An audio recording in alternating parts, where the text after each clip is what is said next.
Hi, and welcome to the lecture and slideshow for Module 18, where we'll be focusing on Jackson Pollock and pop art, in addition to some other things. So some of our primary issues today have to do with formalism, an even greater emphasis on the formal elements, line, color, texture. These sorts of things become a primary focus for artists working in this time period. We'll spend some time talking about a genre called abstract expressionism, and this comes in two different modes, gestural and chromatic. We'll also talk about a few examples of pop art with some artists you've heard of and maybe some artists you haven't. We'll also look at an example of minimalism, and finally some post-painterly abstraction, so covering quite a bit of information today in this couple of decades following World War II. So as I said, we'll start with abstract expressionism today, and just to give you some background on this time period, from this point on in our class, we are discussing art after World War II. Just like with art produced around the time of World War I, with World War II, you again have this disillusionment and devastation. It's in a very important period of time, and one of the most important reasons is because this is what causes the shift in an artistic center from Paris, which has been the artistic center of the world for a couple of centuries by this point, to New York City, which it still is the capital of the art world. Before World War I, the U.S. was rather behind other locations for avant-garde movements in art, which was one reason the Armory show was so important. Artists during World War II sought refuge in the U.S., as did art historians, so a number of really important art historians moved to the U.S. at this point in time too, and it's the rise in American art history as well as American art. So abstract expressionism is the first major American avant-garde movement. It's also referred to sometimes as the New York School. So we're looking at this period in time in New York City in the 1940s and 1950s. So abstract expressionism is non-representational, but it's also subjective and highly expressive of the artist's personal state of mind. So this word formalism, which I said was going to be very important for today, this is this emphasis on the art's visual elements rather than the subject. This was a concept promoted by Clement Greenberg, who was an extremely important and influential art critic from the 1940s through the 1970s. He's very influential, not only to the reception of art, but also to a lot of artists working at that time. As I said, there's two different types of abstract expressionism we'll be talking about, and I will define each as we get to it. These are gestural and chromatic abstraction. We also see abstract expressionism influenced by intellectual trends, including existentialism, and also, just like with the surrealists, an interest in Freud, Jung, and psychoanalysis in general. So for gestural abstraction, we'll be focusing on the work of Jackson Pollock, and I'm showing you here his painting White Light from 1954. And the medium here is oil, enamel, and aluminum paint on canvas. So he's using a wide variety of painting media. So gestural abstraction can be defined as abstract painting in which the gesture or act of painting is seen as the subject of art. So rather than having a human figure as a subject, for example, it's all about the act of painting, the artist's hand visible in the painting. The process is very important to gestural abstraction. Artists are trying to reveal themselves in their paintings. You often see a very active and agitated brushwork. There's an emphasis on the textural quality of the paint. Typically, as I said, it's non-representational, and there really is no better example than Jackson Pollock for talking about gestural abstraction. He becomes this mythic figure of abstract expressionism, and I hope you can see just how textured this paint is. If I go back to the intro slide, I wanted to include a detail of White Light so you could see just how thickly he's putting paint on this canvas. He's got this dramatic impasto technique, and if you heard that word before, impasto, with a thick buildup of paint on the canvas.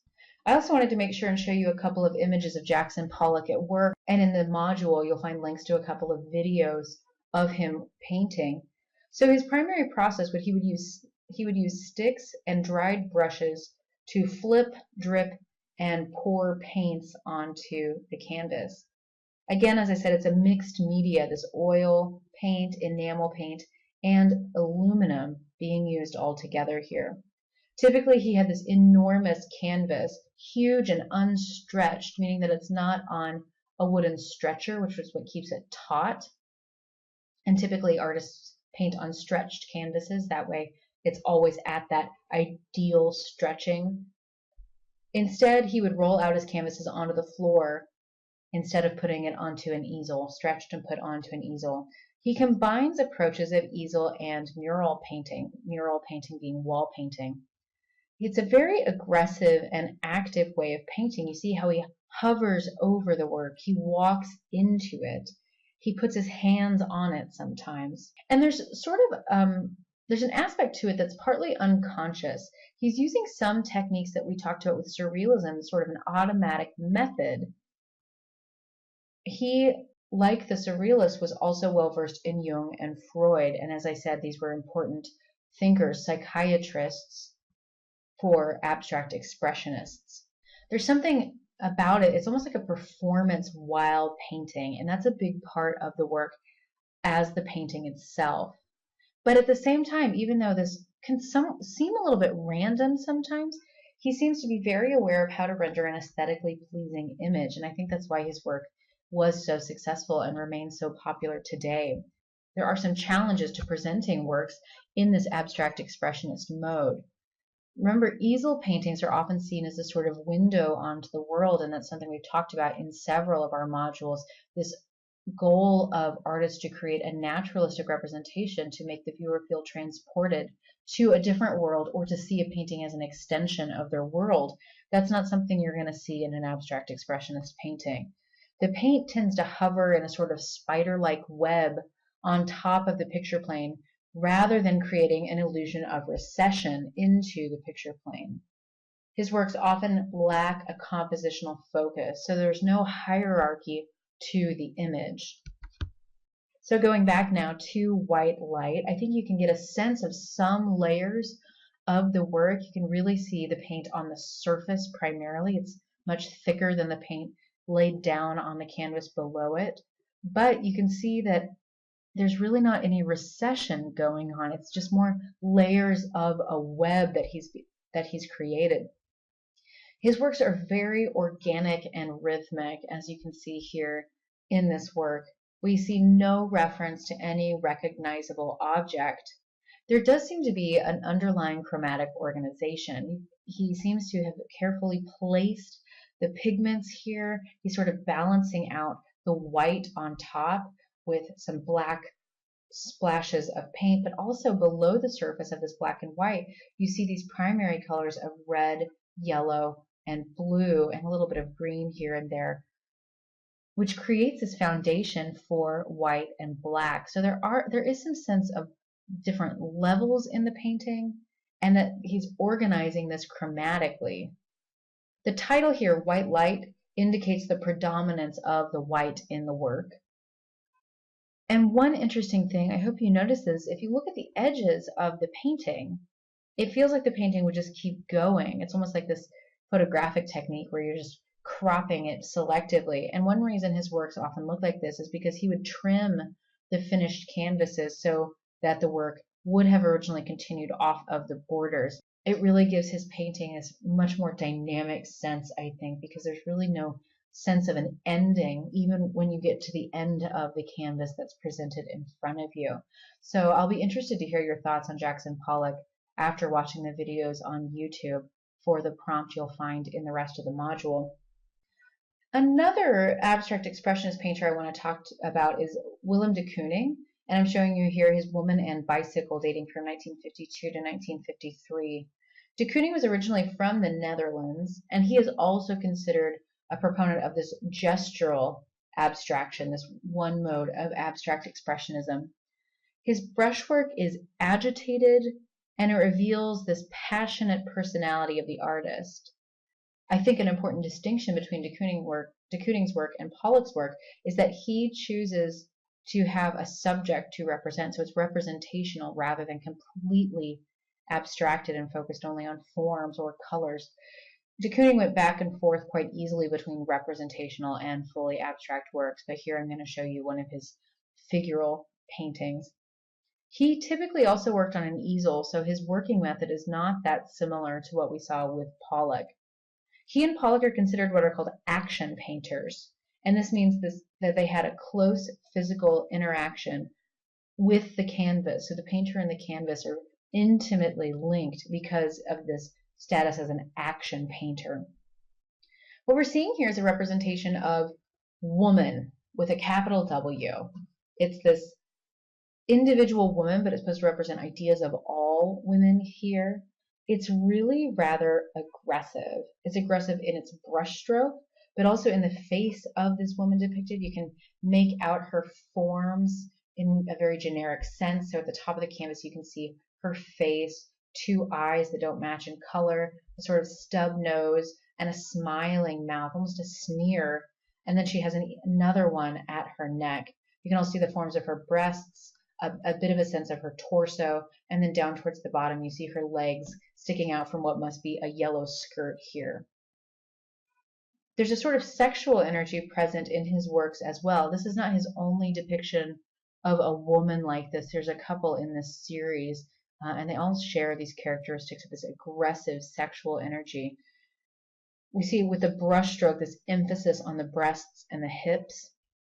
And it's this representation of woman derived from figures of ancient fertility goddesses, which we didn't talk about in this course, but your book does in the very first chapter. But it's also filtered, this ancient fertility goddess has been filtered through this notion of the pinup girl from the 1940s and 50s. So the grin, the double grin that you're seeing here is supposed to make reference to posters of women such as Marilyn Monroe. It's sort of an idea of attacking idols, something to be worshipped, but also the nude female form, which was often considered the loftiest subject in art. Remember, we've seen a lot of female nudes, and de Kooning is kind of attacking that in a way. De Kooning claimed he was not a misogynist, but either way, this is not a flattering image of women. Again, it's aggressive and it's got some scary aspects to it. And it becomes disturbing almost in a funny way because she's staring right at you. But look at the emphasis here on the brush stroke. There's not a lot of blending of the paint to make this seem naturalistic. So the subject emerges from this sort of miasma of paint. It's seemingly a quick image, something he painted very quickly, but he actually painted over these works around 200 times. He would paint them and then scrape that paint off the next day to work over it again. And again, there's this balance that gestural abstraction is sought to strike between the unplanned and this careful, conscious manipulation of their work. In his use of pinups, this reference to pinups in popular culture, we see a foreshadowing of pop art that comes with the subsequent generation of artists. I now want to turn to the work of Mark Rothko, and here I'm showing you his number 15 from 1957. And here Rothko is an example of chromatic abstraction rather than gestural abstraction, so focusing on color primarily. Mark Rothko was from Latvia originally, but he lived in the US since he was a young boy. He's also known as a color field painter rather than just a chromatic abstractionist because he utilizes large areas of unmodulated or lightly modulated color to express universal truths and emotions, and hopefully this has got echoes of Malevich to you. He eschewed textured and agitated brushwork in favor of simplicity of large areas of color. So it's a very different approach than the action painters, Pollock and Rothko. It's got a very different emotional effect also from gestural abstraction. His paintings are calming and soft and gentle, and Rothko's are pretty easy to identify because he works in this mode quite frequently. He painted using large blocks of color, and the hues utilized are intended to convey emotion. Darker tones are supposed to be more somber emotions.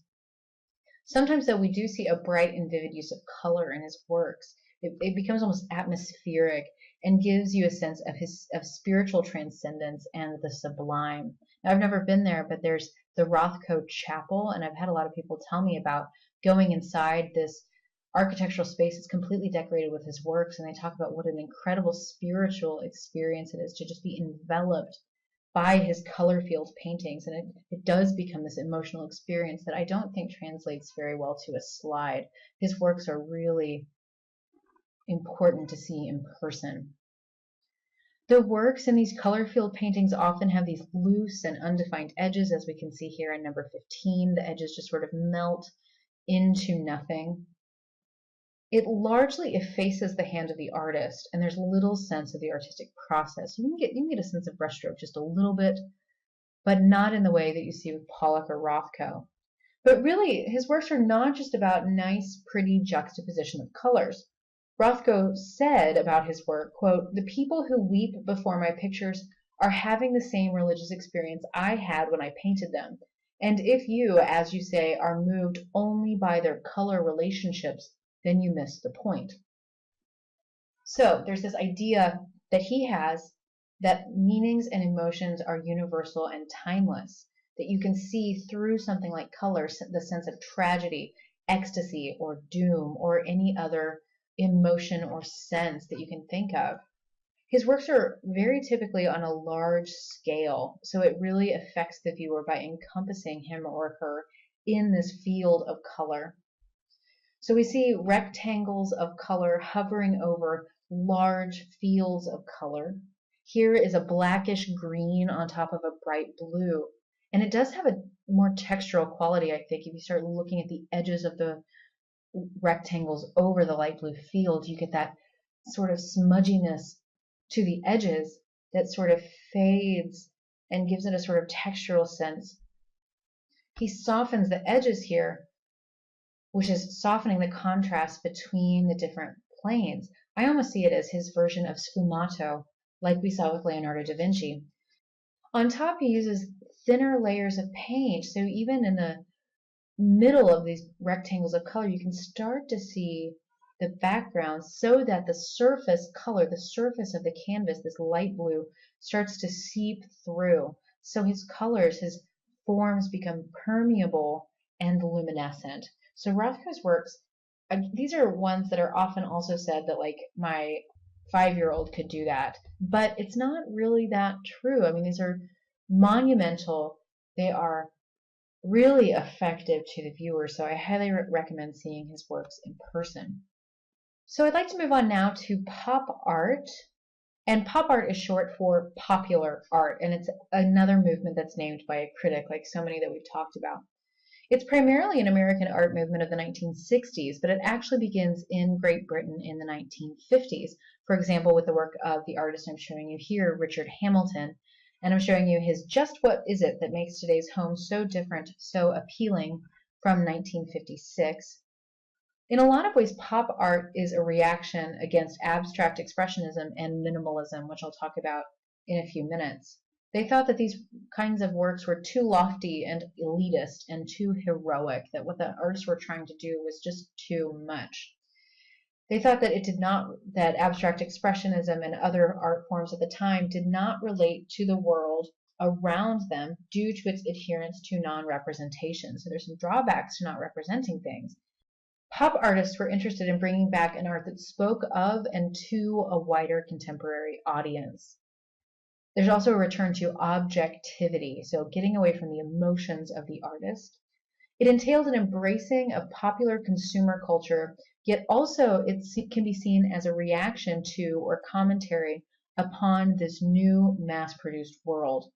And as I said, it especially takes root in the US. In this new mass-produced world, this is something that especially takes root in the United States as a development in the post-World War II era. Some of the ways you can talk about Richard Hamilton's work in particular, you can call it popular, designed for a mass audience. You can call it transient, a sort of short-term solution. Expendable, even that it's easily forgotten. Low cost, mass-produced. Young, it's aimed at youth primarily. It's witty, sexy, gimmicky, glamorous, and big business. Pop art is a very diverse movement, but it entails some similar approaches even when the artists are working in some significantly different modes. As I said, the model and the material derives from consumer culture, mass media, and popular culture. Anything and everything can be used under the pretext of art. It's a challenge to the earlier avant-garde elitist art under abstract expressionism and minimalism. Some of the important references you see in pop art are comic books, magazine advertisements, pin-up posters, movies, processed and packaged consumer goods like canned food, sodas, vacuums, televisions, etc. Some of the important precursors to this would be Dada, especially somebody like Marcel Duchamp with his ready-mades, these found objects. That's very influential to pop artists. In pop art, they often also look to found objects, this idea of using the detritus of mass consumer culture as their art. We also see an emphasis on collage, silk screening, assemblage, and sometimes even references to synthetic cubist collage. That's another important reference for the pop artists. So in British proto-pop art, which this is sometimes characterized as, we see this independent group, that's what they called themselves, from the Institute of Contemporary Art in London. That's where we see the first manifestations of pop art in art, performance art, writing, and music. Lawrence Alloway was the English critic and part of this independent group who was the first to coin the term pop art. So here is Richard Hamilton's fantastically titled Just What Is It That Makes Today's Home So Different, So Appealing? And it is an example of a collage. Richard Hamilton was another member of this independent group at the Institute of Contemporary Art in London. In his artistic process and content, we see an important early example of pop art. What Hamilton has set up here is an interior, an apartment of the modern urban individual. It's decked out with all the latest consumer products and media. It's occupied by a pinup girl seated on the couch on the right side and a muscle man. See, he's holding that Tootsie Pop almost like it's a barbell. And they're sort of like this mass media Adam and Eve in a consumer paradise. You see the television in the background, which is where a lot of this mass-produced images are coming from. People see a lot of that. You see the emblem of the Ford Motor Company emblazoned on this lamp here. You also see references to the theater scene out the window here. The jazz singer, which you see being advertised up at the top, was a 1927 film starring Al Jolson. You also see framed on the wall this comic strip poster next to a much more formal portrait, more traditional art. See which one has predominance, though, and see which one's shown in color. You also see elements of a vacuum advertisement over here on the left. This woman who has been pasted onto these stairs, her vacuum dragged behind her, and this arrow. Ordinary cleaners reach only this far. So this is what this modern day Adam and Eve would have in their apartment. You see the tape recorder on the floor. You see this Tootsie Pop he's holding. Not only is it supposed to be a barbell, but the fact that it says pop is supposed to be this sort of cute reference to the idea of pop art in general. You see a canned ham on the table. So all of these elements of consumer culture, mass-produced objects, and these are quintessentially American products that Richard Hamilton is choosing to use. So there's a commentary going on that as well. So even though he's a British artist, he's commenting on the American mass-produced culture that was going on in the 1950s. It's this ironic commentary on what constitutes art, and it questions the notion of fine art. We also see in here, hopefully you've noticed this, a reference to Jackson Pollock, the abstract expressionist we just talked about. Notice this carpeting looks something like a Jackson Pollock painting. And ironically, instead of it hanging up on a wall like Jackson Pollock paintings do in museums, it's back down on the floor, which is how he worked, but also Hamilton is making this commentary that maybe it belongs more as a carpet, that it shouldn't be considered this high art, because remember, they don't like the elitism of abstract expressionism. So I talked about these figures, the muscle man and the pinup girl, being this Adam and Eve, but also their references to earlier types in art history. So the muscle man is sort of this Greek nude classical hero, whereas the woman over here, she's sort of starting to lean back, sort of like the reclining nude figures we've seen so often in the past. So the emphasis here is on bringing art down to everyday popular experience. And the method of production does this as well. this idea of collage. Nothing is painted on its own. He's using all of these materials from popular culture in order to make this art. You can see here the influence of Marcel Duchamp in the found object, this nature of the collage as a found object, these different elements then pasted together. And these are not high art materials. Yet at the same time, this is a one-of-a-kind work. So it is still within some of the established notions of art. So even though they're commenting on this mass production in something like Richard Hamilton, this cannot really be mass produced. Not until the digital age anyway. But this idea is going to change when we talk about American pop artists such as Andy Warhol, because they are into mass production of their works. Works such as this are full of irony and humor, and it's really more of a light-hearted commentary on consumer culture. It's not really very serious. Now I want to turn to American pop art, and as I've said already, this is a movement that really takes hold in the US. This is also where this kind of consumer culture was greatly manifesting itself in the everyday experience and identity of Americans. And American pop art is primarily happening in the 1960s. Through content and process, American pop artists focused on consumer products, mass-produced items, and they're often reproduced on a monumental scale. So here I'm showing you Andy Warhol's Elvis 1 and 2 from 1964. Warhol is by far the most famous pop artist. He has this whole persona about him. He becomes very influential in the art world and also outside of the art world, just into this sort of celebrity culture. He's one of the really first superstar American artists of the 20th century. He's infamous for images that reproduce serial images of consumer products, so things you see over and over again. He starts out as a commercial artist, and then he painted comic strip-like paintings, similar to Roy Lichtenstein, who your book talks about, who unfortunately we don't have time to talk about today.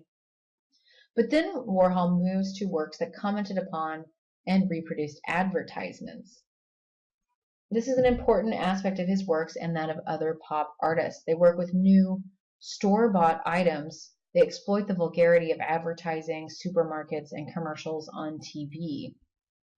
He's not into found materials in the same way that earlier pop artists were. For Warhol, it was important for everything to be plastic and shiny and new and mass-produced. So the subject for his works were often related to advertisements, mass-produced grocery items, think of his famous Campbell soup cans, but also you see objects and figures that are prevalent in mainstream culture. So in this work, we're seeing this reproduction of a movie still of Elvis. Celebrity images were everywhere, so he thought, let's just keep reproducing them. Here it's presented kind of like an altarpiece in a format of a diptych where we have these two panels that are related and work together. The pairing of the two elements of it, of these two silk screens, creates this almost photographic repetition and this emphasis. You see this emphasis on mass production here. He doesn't just work with Elvis, he also works with other famous movie stars and popular folk heroes like Elizabeth Taylor, Marilyn Monroe, JFK, and Superman. His earlier works like this are based on these mass-produced images that are already in circulation in mainstream visual culture. So Warhol is not presenting anything new to the viewer. He's presenting them something they've seen a million times. Later on, he often works with photos that he took himself, but here we're not seeing that. Here we're seeing the reproduction of the film still. In the color and the method of reproduction, we're seeing more of a commentary about celebrity status and the pervasiveness of celebrity in American contemporary life than any interest in the actual person, Elvis Presley. I can't even imagine what Warhol would do today with the internet and celebrity culture that you see with something like TMZ or Gawker on the internet. You see this sort of emphasis on garish colors, and it almost becomes grid-like in a way. And as I mentioned already, he incorporates a silk screening process, which eliminates the hand of the artist in the process. His later works do this even more by using a mechanical photo silkscreen process instead of this actually done by hand. The repetition of the image, the grid, and the fact that he's using silkscreen is all referring to the subject, Elvis, as a consumer product. You can see here that the prints are imperfectly registered, And this is done on purpose, revealing the silkscreen method. If you start to look at this, each of the images of Elvis looks a little bit different. Sometimes there's more ink that's been transmitted onto the final product. Sometimes there's less. Sometimes there's more color used. Sometimes the modeling is a bit richer. And this is on purpose to show that even though it's mass produced, each image is actually different. On the right side, with the black and white, you've got this recalling of film stills and his role as a movie star. I wanted to show you just a couple of other images to give you the sense that Warhol doesn't just approach a subject one time. This one film still of Elvis he uses over and over and over in his work, always approaching it differently, and this was just a select few that I wanted to show you here. You can find many, many more online, but it's all about mass production and repetition, showing the viewer something they've already seen before, commenting upon this mass-produced way of life in the United States. And your supplementary readings for today, there's an interview with Warhol where you get a sense of why he was into this. And he talks about how bored he is with all of this repetition. Well, maybe he doesn't say that exactly, but he talks about how bored he is. And I think you almost get a sense of that in his works. So now I'd like to talk about the style called minimalism. I'm just going to show you one example. And I'm choosing to show you this work by Donald Judd called Untitled from 1967. And this is made out of green lacquer on galvanized iron. Minimalism emerges in the 1960s in New York. And in minimalism, we see an attempt to purge art of everything that wasn't essential. So minimalist artists wanted to focus on the facts that embody art, the physical aspects. And minimalism is characterized by a complete impersonality. It's primarily a sculpture movement, and it also recalls the interest in Greenbergian formalism. So remember I talked about Clement Greenberg? We see his emphasis on formalism manifesting itself in minimalism. Now this is another example where I wish we were in a classroom together, because with minimalism, I always like to ask my students, so if they're trying to purge art of everything that wasn't essential, what is the essential element of art? What does something have to be considered art? Form? Color? An artist saying that it's art? It's an interesting thing to consider with minimalism. And you see minimalism done in a variety of ways. Sometimes you see it as a light installation, so rays of light as your only art object. Or Donald Judd really likes to do these works where it's just this repetition of a singular form that loses meaning, but it's not the same kind of repetition as with pop art. It's just meant to be arbitrary. So in the mid-1960s, Donald Judd gives up painting for sculpture. Judd creates actual shapes, physical shapes. Here we're looking at squares or rectangles. It's kind of hard to tell in this image. And he's doing this in search of clarity. In doing minimalist works, Judd is trying to acknowledge the falseness of art. It's almost like Magritte, that representational art pretends to be something it is not. Judd's work is characterized by the use of rectangular solids like this. Often he uses plexiglass in his work as well, so that you can see through it. So you can see through the boxes he creates or the panels like we're seeing here. And the use of plexiglass in his works removes all uncertainty that there might be something hidden inside. He really wants you to know that what you see is what you get. His works are compositionally arranged in evenly spaced rows. He avoids grouping his objects in sets of 2 or 3 to avoid interpretations other than this is a row of boxes. So here we have 12 boxes, but that's a completely arbitrary number. He probably was interested in the size of the wall it was going to occupy, but there's nothing more to it. Minimalist works, and especially those of Donald Judd, are constructed of industrial materials. That means that they're manufactured rather than hand-built. So that means that Judd would fix up some specifications and send it out to an industrial contractor who could fabricate his art. So talk about removing the hand of the artist. The artist here is more like an architect, just doing the designs, and other people carry it out. So no more gestural action painting of Rothko and Pollock where you can see the artist ever present. Instead, it's removing the artist, it's removing the subject, focusing on this essential element of art, which that's kind of open for interpretation, but according to Judd, it's pure form and shapes. With his works, you can see an interest in the identity of material, because what else really is there to focus on? I hope I don't sound like I don't like minimalism. Actually, I do. I think a lot of the ideas are really interesting. It's so open to viewer interpretation, which is something I really appreciate from modern and contemporary artists, because not very many artists seek that specifically. Interestingly, Clement Greenberg didn't like minimalism. He wrote that it, quote, remains too much a feat of ideation and not enough of anything else. Its idea remains an idea, something deduced instead of felt and discovered. There's hardly any aesthetic surprise in minimal art. Aesthetic surprise hangs on forever. It is there in Raphael as it is in Pollock, and ideas alone cannot achieve it, unquote. So Greenberg didn't like the fact that there was so much idea here. He wanted there to be more aesthetic involved. And I like his comparison of Raphael and Pollock, that you look at those and you know their art. You don't need to have the artist's idea. Interestingly enough, that's kind of the opposite of what I just said. I like that there's not much of an idea. Maybe Greenberg wasn't quite on the same page with that. For our final work of the day, I wanted to talk about the movement called Post-Painterly Abstraction. This was an American art movement, and it's related to abstract expressionism. And this term, post-painterly abstraction, is coined by Clement Greenberg, who I keep talking about. Greenberg is all about the idea of purity in art. So it's interesting that he likes something like this by Frank Stella, but not the work of the minimalists.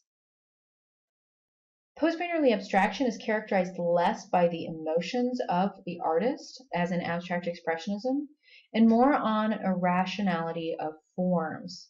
There's this detached pictorial control. More painterly art emphasizes the artist's hand and the action of the artist, and much of post-painterly abstraction hides it completely. The paintings in this movement are looking for purity, and the works are often done on a monumental scale and characterized by an interest in exploiting a particular formal element. So here I'm showing you Frank Stella's Takht-i Suleiman 1 from 1967, and it's made of polymer and fluorescent paint on canvas. Stella's work is an example of what's called hard edge painting, and that means that he uses razor sharp edges to delineate discrete fields of color or other types of form. Ellsworth Kelly is another very good example of this hard edge painting style. In post-painterly abstraction, and in this work, we can see the elimination of many things associated with painting. So again, we don't have a subject. We don't have the hand of the artist present. In some ways, it's a bringing together of some ideas of minimalism, I think, with other forms of pure abstraction, because we see shapes. You'd be hard-pressed to find a subject exactly, but you can see forms in a way that minimalism doesn't convey. This work is part of Stella's Protractor series, and these are paintings composed of arcs intersecting as if they were drawn by a compass. Now, your book mentions that the title comes from his interest in colorful Islamic patterns, and that the interlacing recalls Hiberno-Saxon designs like in the Book of Kells. And it's interesting to me that Stella uses the title to convey that interest, because I think, again, you might be hard-pressed to find that on your own. So he's giving the viewer some hints as to his aim. There really aren't any expressive elements here. There's no tactile quality to it, and he emphasizes these two-dimensional aspects of the work, and this is very characteristic of post-painterly abstraction. Frank Stella is known for his saying, "What you see is what you see." So he didn't want the viewer to be searching for more than what he or she could actually see in front of him. Now, the idea of the artist might be helpful to the viewer. Again, we're getting to the point in time where these works are created exclusively to be seen by viewers in galleries or museum, and then it's out of the hands of the artist. It's all up to the viewer. So Stella's saying what you see is what you see is kind of interesting, trying to remind the viewer that it's up to you. You can read into this what you see, and that's all you should read into it. And just like with minimalism, we see this reduction to the essential elements of art, of painting: color, line, no texture, an interest in a balanced composition, but everything else has been jettisoned. So we covered a lot today. We talked about formalism, and specifically I want you to remember Clement Greenberg as this important art critic from the 1940s to the 1970s who promoted this idea of formalism. We also talked about the two types of abstract expressionism. With gestural, we focused on Pollock and Willem de Kooning. For chromatic abstract expressionism, we talked about Mark Rothko. We also talked about pop art, its origins in the UK, and then moving to the US with an artist like Andy Warhol. We also talked about minimalism with Donald Judd's work and this interest in reducing everything to the essential element of art, which is open to interpretations. I'd be interested in hearing your thoughts on this. And we ended today with post-painterly abstraction and Frank Stella's work, a good example of hard edge painting with what you see is what you see. So now to finish Module 18, as always, you'll need to take the self-assessment. There is a discussion board prompt as well as an audio post, and the vocabulary wiki is the responsibility of group 2 this time. So thank you for watching, and I will see you for our very last module 19.